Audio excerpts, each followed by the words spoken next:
আজকের ভিডিওর মাধ্যমে আপনারা পৃথিবীর বাহিরে আমাদের ইউনিভার্সে সৃষ্টি হওয়া একটি ঝড় সম্পর্কে জানতে চলেছেন, আর সেটা হচ্ছে সোলার স্টর্ম বা সৌরঝড়। 2025 সালে পৃথিবীতে একটি ভয়ঙ্কর শক্তিশালী সৌরঝড় আঘাত হানতে চলেছে। এটা খোদ যুক্তরাষ্ট্রের মহাকাশ গবেষণা সংস্থা নাসা এর বিজ্ঞানীরা পৃথিবীর মানুষকে জানিয়েছে। এই সোলার স্টর্মটি এতটাই শক্তিশালী হবে যাকে পৃথিবীর ম্যাগনেটিক ফিল্ডও আটকাতে পারবে না, কারণ একটি সোলার ফ্লেয়ার থেকে নির্গত শক্তি লক্ষ কোটি পারমাণবিক বোমার বিস্ফোরণের শক্তির সমান। তো চলুন তাহলে, সৌরঝড় কি, এটা পৃথিবীর জন্য কতটা বিপজ্জনক, সৌরঝড় পৃথিবীতে আঘাতের ফলে পৃথিবীতে কি কি ঘটবে তা একটু জেনে আসা যাক।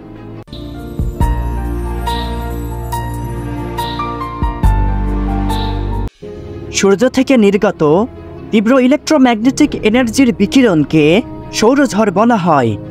সূর্য হচ্ছে একটি বিশাল জ্বলন্ত গোলক, যার মধ্যে সর্বদাই নিউক্লিয়ার ফিউশন রিঅ্যাকশন চলতে থাকে। এতে সেখানে সর্বদাই চার্জ পার্টিকেলস মুভ করতে থাকে, ফলে সেখানে সর্বদা ইলেকট্রিসিটিও ফ্লো হচ্ছে। আর ইলেকট্রিসিটি প্রবাহের কারণে সেখানে ম্যাগনেটিক ফিল্ডও সৃষ্টি হচ্ছে। প্রতি 11 বছর পর পর সূর্যের এই ম্যাগনেটিক ফিল্ডের পোলারিটির পরিবর্তন ঘটে। সেই সময়ে কিছু ম্যাগনেটাইজড সোলার প্লাজমা অত্যন্ত দ্রুত বেগে ছুটে যায় সৌরজগতের অন্যান্য সব গ্রহ এবং পৃথিবীর দিকে। 2014 সালে একটি সৌরঝড় পৃথিবীতে আঘাত হেনেছিল। আবার 11 বছর পর 2025 সালে আরেকটি শক্তিশালী সৌরঝড় পৃথিবীতে আঘাত হানতে চলেছে।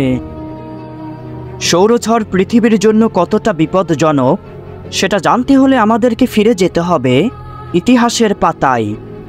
আজ থেকে প্রায় 163 বছর আগেও পৃথিবীতে একটি শক্তিশালী সৌরঝড় আঘাত হেনেছিল।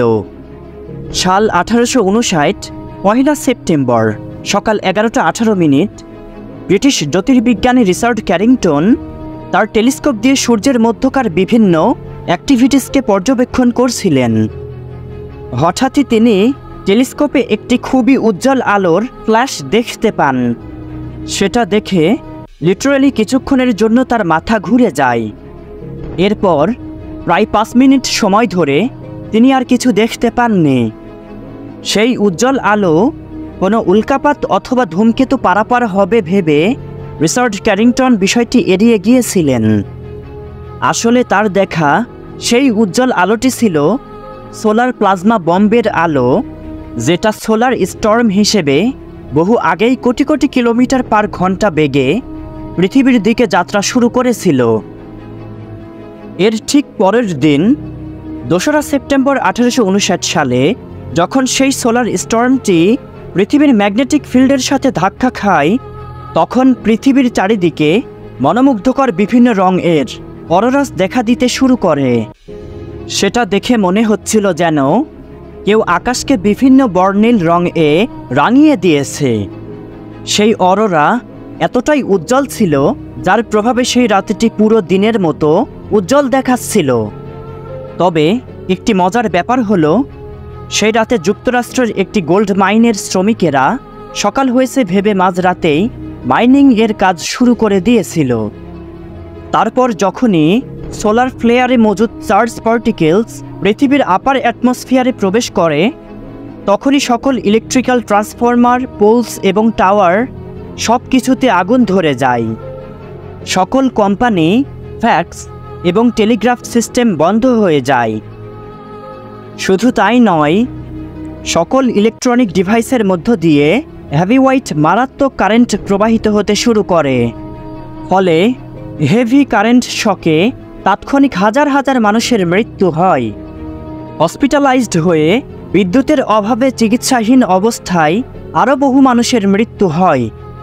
তারও কিছুক্ষণ পর কারেন্ট ফ্লো এতটাই বেড়ে গিয়েছিল, যার ফলে বিভিন্ন ইলেকট্রনিক এবং ইলেকট্রিক্যাল ডিভাইস প্লাগ ইন না থাকাকালীনও স্বয়ংক্রিয়ভাবে আপনা আপনিই কোনো ইলেকট্রিসিটি ছাড়াই কাজ করতে শুরু করেছিল।